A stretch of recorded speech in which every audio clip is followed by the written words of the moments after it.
لیکن بغاوت کی سزا تو موت ہے، ناقابل عفو، اس میں معافی نہیں ہے، ہو ہی نہیں سکتی، کوئی مملکت چل نہیں سکتی اگر اس میں رہتے ہوئے ساتھ اس کے کسی اور کے قوانین بھی ملا لیے جائیں تو۔ خدا کی مملکت اگر ہو تو اس کے اندر تو خدا کے قوانین کے ساتھ۔ شکریہ۔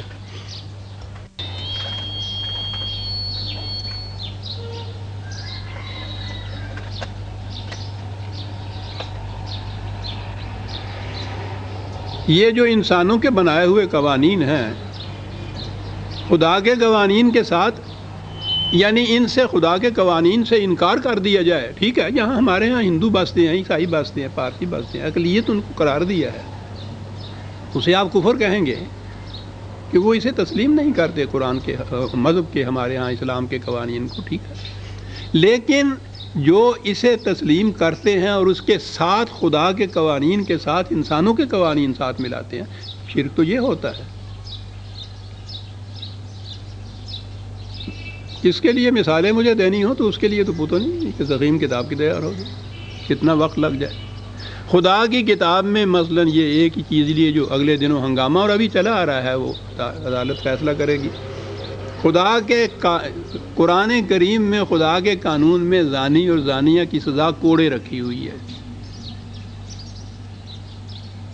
متعین الفاظ میں یہ وہاں آیا ہوا ہے، کوئی دوسری سزا وہاں متعین نہیں، صرف یہی سزا ہے۔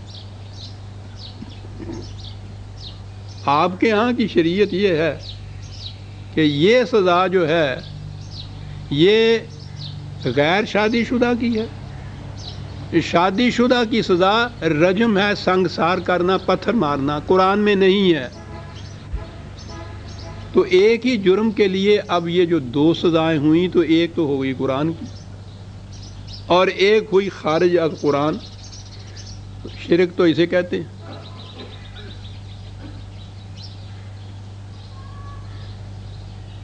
اقلیت اسے مانتے ہی نہیں ہے، شریعت کو ان کا اپنا قانون ہے، کفر ہو گیا جناب۔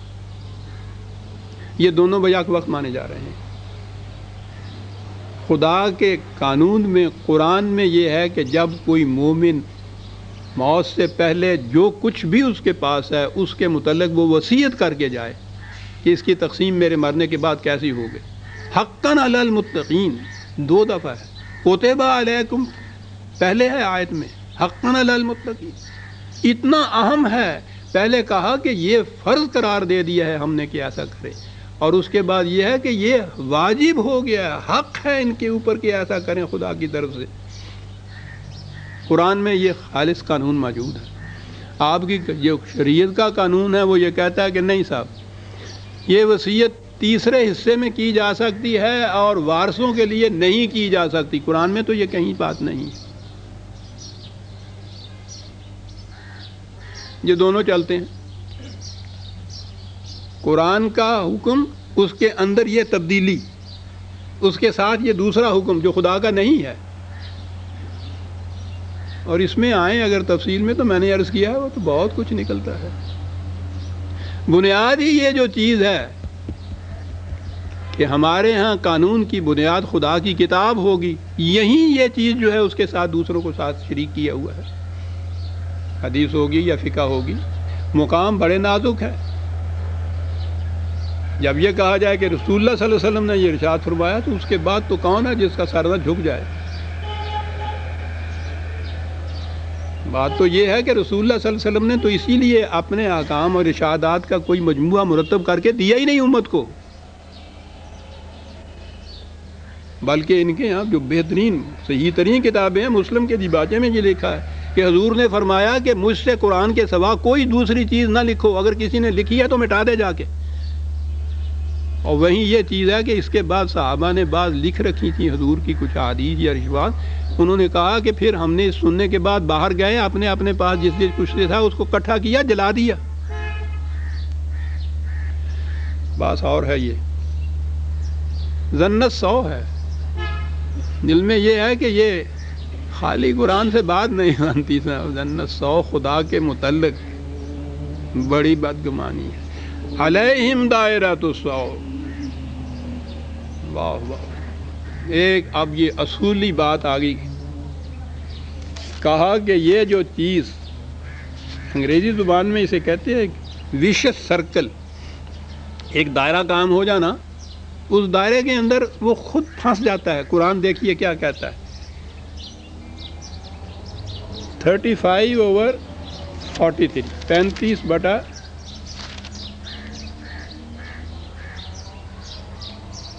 جی ہاں، کہا کہ یہ جو خفیہ تدبیریں کرتے ہیں، سازشیں کرتے ہیں خدا کے نظام کے خلاف، کے قوانین کے خلاف، تو اس قسم کی سازشیں کرنے والے ایک دائرہ بناتے ہیں، وَمَكَرَ السَّيِّئُ وَلَا يَحِيقُ الْمَكْرُ السَّيِّئُ إِلَّا بِأَهْلِهِ۔ انہیں معلوم نہیں کہ اس قسم کی خدا کے خلاف سازشیں کرنے والے ہزار خفیہ تدبیریں کرے، یہ ایسا دائرہ ہے جس کے اندر یہ خود پھنس جاتے ہیں۔ پھر ایسے ہی نہیں، مذاق، یہ خود اس کی لپیٹ میں آتے ہیں، سمجھتے یہ ہیں کہ ہم دوسروں کو اس کے اندر پھنساتے ہیں، خود پھنستے ہیں دائرۃ السوء۔ یہ ہے وہ دائرۃ السوء، اور اس کا نتیجہ پھر سیدھی سی بات ہے کہ جھلس کے رہ جاتے ہیں تمام اعمال، محروم رہ جاتے ہیں یہ تمام خوشگواریوں سے جو خدا کے نظام سے حاصل ہونی تھی، جہنم کی زندگی بسر کرتے ہیں۔ کتنا برا ٹھکانہ ہے۔ اور یہ کچھ کرنے والے وَلِلَّهِ جُنُودُ السَّمَاوَاتِ وَالْأَرْضِ وَكَانَ اللَّهُ عَزِيزًا حَكِيمًا۔ غلبہ بھی ہم رکھتے ہیں، اور اس کو ریزن پہ مبنی ہے ہمارا غلبہ، جو ہے دھاندلی نہیں ہے، جباریت نہیں ہے، ڈکٹیٹرشپ نہیں ہے، یہاں عزیز ہیں ہم، قوت رکھتے ہیں، غلبہ رکھتے ہیں، حکیم بھی ہے ساتھ۔ وہ کیا بات ہے سر، قرآن کی مملکت کی کیفیت بھی یہ ہے کہ وہ عزیز بھی ہے، وہ حکیم بھی ہوتی ہے۔ جنود السماوات والارض، میں پہلے بھی یہ آ چکا ہے، فکرہ تو عرض میں نے کیا تھا کہ سماوات کے جنود تو مجاہدین کی جماعتیں ہیں جو سر بکف نکل آتی ہیں میدان جنگ میں، حق کی مخالفت کرنے والوں کا مقابلہ کرنے کے لیے، مدافعت کرنے کے لیے، شمشیر یا تلوار کے زور سے اسلام پھیلانے کے لیے نہیں ہے۔ یہ تو سوال ہی نہیں ہے کہ اگر قلب و دماغ کا اطمینان پورا نہ ہو تو اس انداز سے زبان سے بھی یہ کہنا اسلام نہیں ہے کہ جائے کہ جبرن کی اس سے یہ کہلوایا جائے۔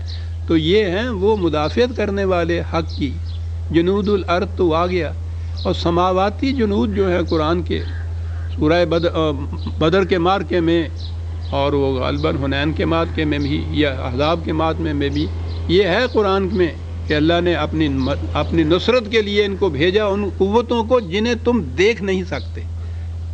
یہ ہے بڑی چیز۔ تو ابھی قرآن کی ایک بڑی اہم آیت ہے، علم انسانی میں سمجھتا ہوں کہ ابھی اتنا اونچا نہیں ہوا کہ اس کو گریسپ کر سکے کہ یہ کیسے ہوتا ہے۔ 45/22 بڑی اہم آیت۔ وَخَلَقَ اللَّهُ السَّمَاوَاتِ وَالْأَرْضَ بِالْحَقِّ وَلِتُجْزَىٰ كُلُّ نَفْسٍ بِمَا كَسَبَتْ وَهُمْ لَا يُظْلَمُونَ۔ کائناتی قوتیں ہم نے اس لیے بنائی ہیں، یہ زمین و آسمان جو اس طرح سے گردش کرتا ہے جسے کہتے ہیں، یہ اس لیے ہیں کہ ہر ایک کو اس کے کام کا پورا پورا بدلہ ملے، کسی پہ کوئی ظلم و زیادتی نہ ہو، یہ اس لیے محو گردش ہے۔ تو یہ باہر کی کائناتی خارجی کائنات جو ہے، اس کے اندر جو نظم و نسق پھیلا ہوا ہے خدا کے قوانین کا، ان کا تعلق انسان کے اعمال سے کیا ہے؟ میں نے عرض کیا ہے کہ ابھی علم انسانی اس سطح تک نہیں پہنچا۔